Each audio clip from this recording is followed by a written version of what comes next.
Hi, here we are again. Today it's lesson 42. There we go. Solving percent problems. 42 is a pretty cool number too. It's right in between two prime numbers, and it is the answer to life, the universe, and everything. I'm 42 today when this is being filmed. That's special. Alrighty then. Percentages.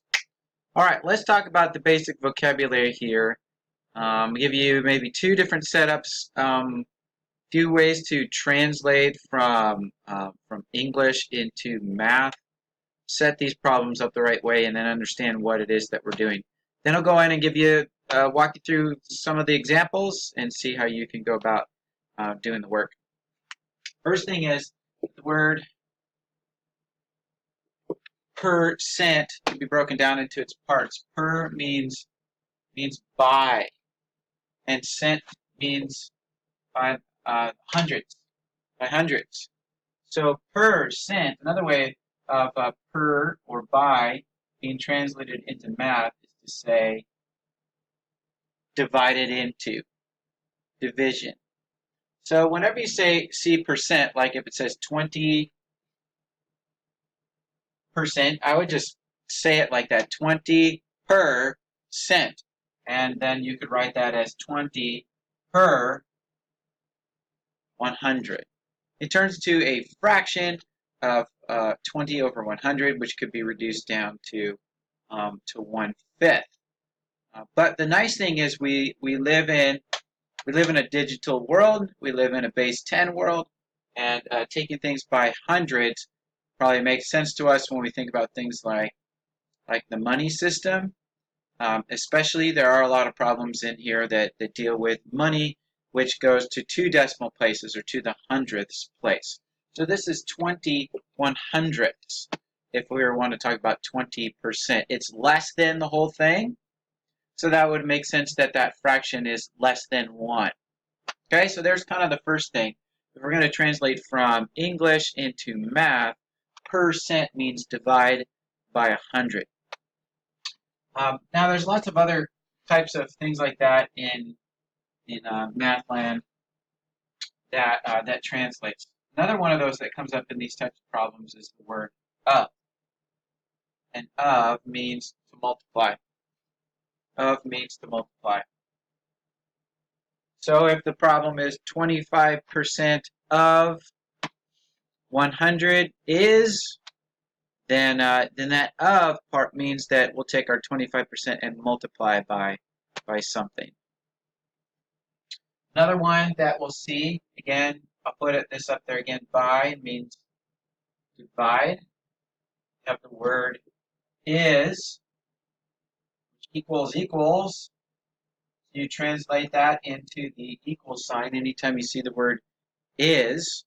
Okay, it's a being verb, so it's saying that's what that is. It's equivalent to that. And then, of course, percent means divide by 100. Okay, these are the most common ones that come up in this first batch of word problems: of, by, is, and percentage. So if we start with that, we can take a problem that's written out, and we can start to turn it into an equation rather than just a sentence where we're trying to maybe just visualize the problem. Though visualizing the problem or drawing a picture for it, it's probably a pretty good idea. So the one that they give in the book is that 25% of, and I'll just use the one they have, of 20 is 5. And all really they're looking at there is there's no problem to solve. It already told you what the answer is. But if we were to translate this, we'd start off with 25% of 20 is 5. So sometimes they might say 25% of what number is 5, and then we put a question mark there, or we put a symbol there that's going to stand for the thing, like an N maybe, and we'd solve for that. But at least then that gives us that, and we can just go through our order of operations to solve for it. Or if it said 25% of 20 is what, then we could put a symbol there, and we could solve for that by just doing multiplication and the division over here. Or if they say what percent of a number is another number, we could cover up that part, put an end there, and go ahead and solve that problem. So, for instance, in your example 1, they say what number is 25% of 50? What number? So what number is 25% of 50? And they start off with ones that are easy enough that you can probably just think it through. But let's turn this into math. What number is 25% of 50?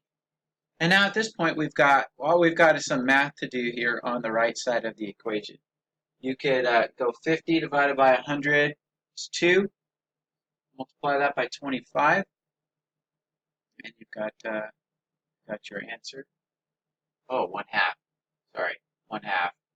Half of 25. You could go, this is 1/4, and then 50 divided by 4. You could do it that way. At that point, it's straight up just pretty simple math. Okay, so this setup gives us probably 3 different formats that they might put it in. It's just where is the unknown that they're looking for? Is it the number? Is it the percentage? Or is it the whole amount? So what we do find that we get here is these percentages being described as what part of the whole is this number. And that's a secondary way of writing these types of problems. We need to write them as a ratio of part to the whole. And that is called the percentage rate. The percentage rate. And the reason why they would do percentage rate is because sometimes you don't have 100 things. Okay, sometimes you only have 15 things and you've got 3 things, and you would like to know that if you kind of scale it up to there being 100 things, how many things would you have? It kind of gives you a way of thinking about it in terms of, well, in terms of 2 decimal places, or in terms of something out of 100. That's a lot easier for our brain to kind of latch on to. Is even if we had something like 3/15, we probably either want to reduce that or turn it into a percentage. Okay, so that kind of engages the brain more in a realm that's more familiar to you. So, so sometimes we'll find it like that. And what we do there is we're going to set up for ourselves a ratio or some fractions there and see how 2 things are like each other, and then basically turn something like 3/15 into something over 100. Let me clear my board. I'll put up some of the examples that you have there in your book and talk you through those. All right, here are the 2 about making proportions. And I put over here here's a little rule that we're going to follow. You want to write that down. That'd be a good idea. We're going to start with figuring out what's the part and what's the whole. And then we'll set it up like this, that part represents X, and then we'll compare it not to whatever the number was there, the whole number, but to 100. Okie dokie. And in the first case, the part is more than 100. It's more than 100%. It's more than the whole. They have an excess. So that could be the case. Maybe part isn't the best word, but I haven't figured out a better number here. We can translate this a couple ways. If we go straight into math, we say what number is 125% of 48. Okay, so we can write it like that, and we can try to solve for that number.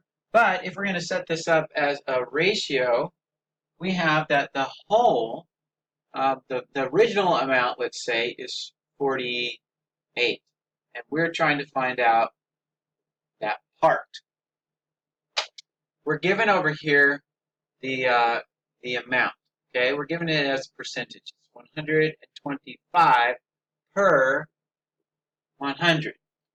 So all we're doing here now is solving this by comparing these two ratios and finding x. So we can do some cross multiplication, or you can just multiply both sides by 48, and now move it over here, and then we're going to do the math ratio wise. Okay, so if we wanted to, we could go cross multiply 48 and 125, and then 100 and x, and then we have to divide both sides by 100. Type that into your calculator and you'll know exactly what to do to give your answer. I'm not as concerned about what the exact answer is, but I would want to make a good guess before we started that my answer better be bigger than 48, since I have greater than 100% here in my answer. My gut tells me the answer is 60.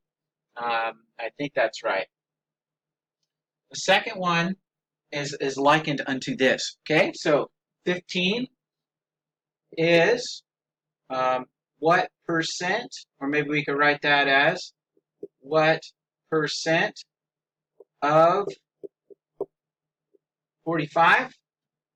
But if we're going to write that as a ratio, so that will get us the answer.